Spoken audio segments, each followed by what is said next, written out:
What's up guys, this is Sean and today it's going to be a special episode. It's not going to be a property review, but it's going to be a defect check because a lot of requests from you guys. So let's go. Okay, so we are now in the unit and first things first, you get a charger, right? And you check all the electrical points first. Okay, so you just put your phone here or whatever, as long as it's charging, check all electrical points. Also, you can check the pressure, right? So check whether the pressure is okay or not. Also, always check the WC whether it's working. Number 2, look for very obvious stains on the floor curve, on the wall curve, like this kind of thing. And sometimes you can make sure like is it like just dust, like you see it's just dust. Like this may look like a stain, but actually it's just dust. Then you have cloudy stains like this on the glass. Yeah, so these are also considered defects if you can't really reach in and clean it yourself. Then third things is to actually check all door hinges, right? Because you use that every day. Then like this, you can see like it's shaking. You can see this is shaking. So like if you use this every day, right, I think it's gonna affect out. And how we indicate is we use stickers like this, and we just label it on top. So every time when you come to the unit, right, for a defect check or you just get your keys, you go into the unit, right, bring your copy of SMP with you because it indicates like some like on every bedroom is a laminated flooring, but then suddenly it's tiles, then it's not a match. Then like in the kitchen, some might indicate like 5 feet tiling, but actually in the SPA is indicating full height. So all this dispute also is more important to highlight than just empty tiles. But on the previous episodes, we also did like empty tiles test. Like, so what is the difference? This is solid, but you check on the edge, right?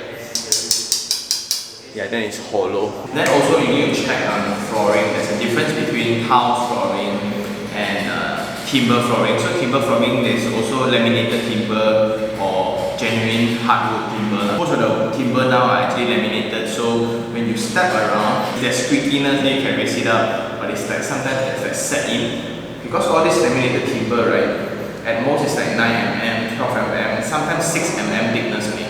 But before floor level, they will add in a layer of rubber. That will be very high end, but most of them they just add in a layer of foam and then this timber layer on top. So that's why if it's not glued properly, it's going to be like squeaky.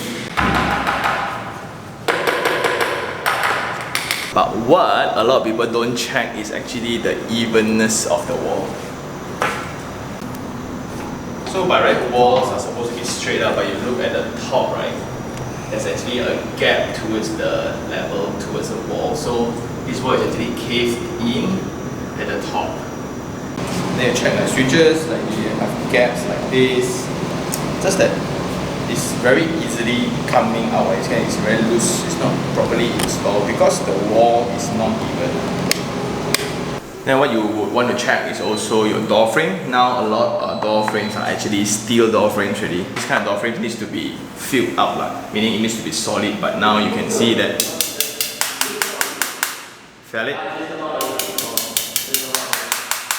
So that part hollow. Hey guys, that's all for the part of checking the actual unit on what's the defect and stuff like that, and how it looks like. And it's going to be hot, it's going to be sweaty. So basically, there's a few categories that you can actually check about it. Number 1 is utility, meaning these are things that you cannot really live without.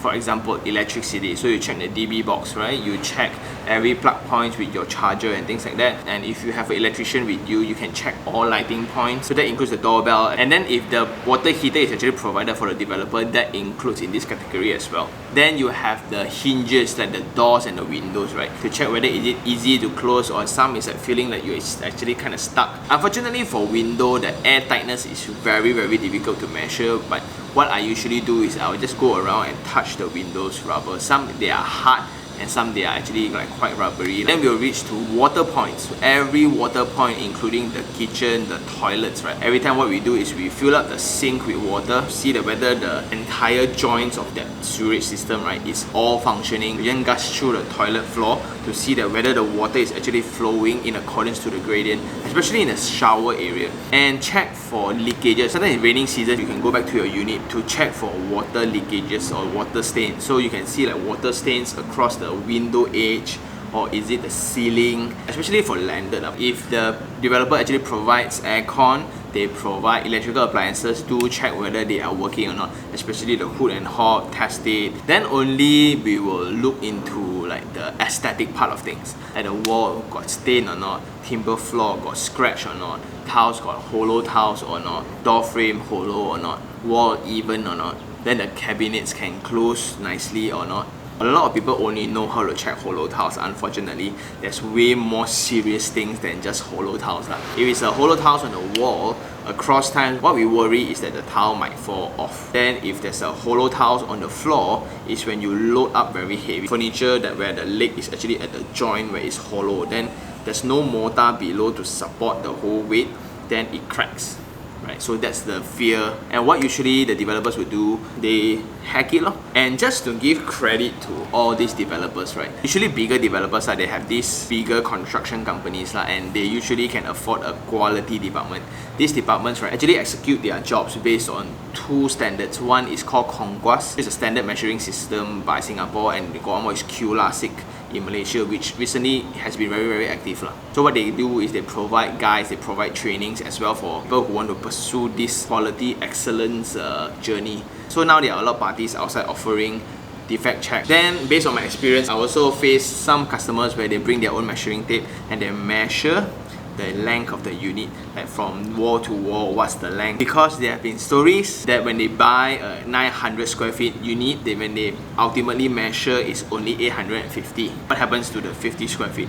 So I think that's all, but what I'm trying to also say that we are coming from this side of the game where we build all this and we often get checked by customers, right? In a year where people actually mass produce houses, 1 year they're generating 300 to 500, easily 1,000 units, right? At one go. So when we are actually measuring them against error for MMs, right, sure happen one. So to me is that there are processes to raise your defect. There's no need to be very extreme about it because all these people are just executives in a huge corporation where they just follow processes. As long as you submit the defect via the right channels, they will address for you. What I would like to address is also the mindset of consumers and developers, where a lot of people think that my house costs 3 million, only I deserve a straight wall and a very even floor. I think that's very wrong. Regardless whether it's 300,000 ke, 200,000 ke, or 2 million, 20 million ke, the wall straight means straight. It's not a luxury to have a straight wall, It's not a luxury to have an even floor.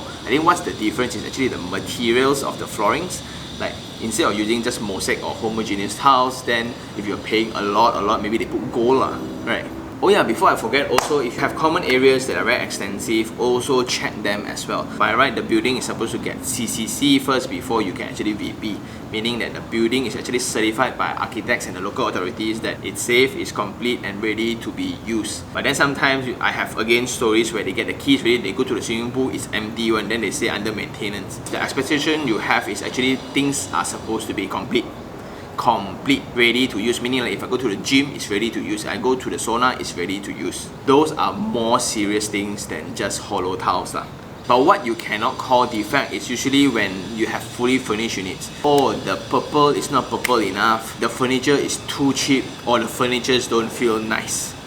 These are things that cannot be quantified and it's very difficult to actually win a certain case. Then like sofa, how do you quantify a good sofa, bad sofa? It's very difficult one. So those are usually the grey areas, and not many people can tell a 2,000 chair and a 1,000 chair. Then if you complete all this already, then if you go in, right, there's still a DLP, meaning a defect liability period of 24 months usually, meaning I use 6 months later, then it starts leaking. If I stay like 1 year later, then the wall and column actually starts cracking. You have the right to ask them to fix, but once after 24 months, you will need to bear that cost yourself. Also, if you are doing works For example, especially for landed homes, the DLP is actually void because you already changed the existing structure of the house. Or like, I'm going to extend this kitchen, I'm going to extend the front, then suddenly, oh, the column cracked because I overloaded it with other forces, then it cracked. So you go and claim from the developer, I'm sorry. And one last thing I want to talk about is the unit for rental, or is it the unit for own stay? If it's for rental, all these defect rectification are actually downtime, and to fix a stain or to fix an uneven wall, that will cost you 2 to 3 months of installment. So when you reach the aesthetic part of the checklist, right, those are really like up to you already. Meaning the unit is actually ready for occupants where tenants can actually move in and stay, but crooked line is not going to affect that much lah. Then if your own stay, that one, then it's really, I got nothing to say already. If you really feel very upset about the line because every day you wake up, you step on the floor, the line is crooked, I cannot tahan, then I must complain, then go ahead. So I think that's all for this episode. I never thought that I can make this episode pretty quickly, and if you really like this video, like it, share it, and even subscribe for more information like this. Until next time, this is Sean Tan. Ciao.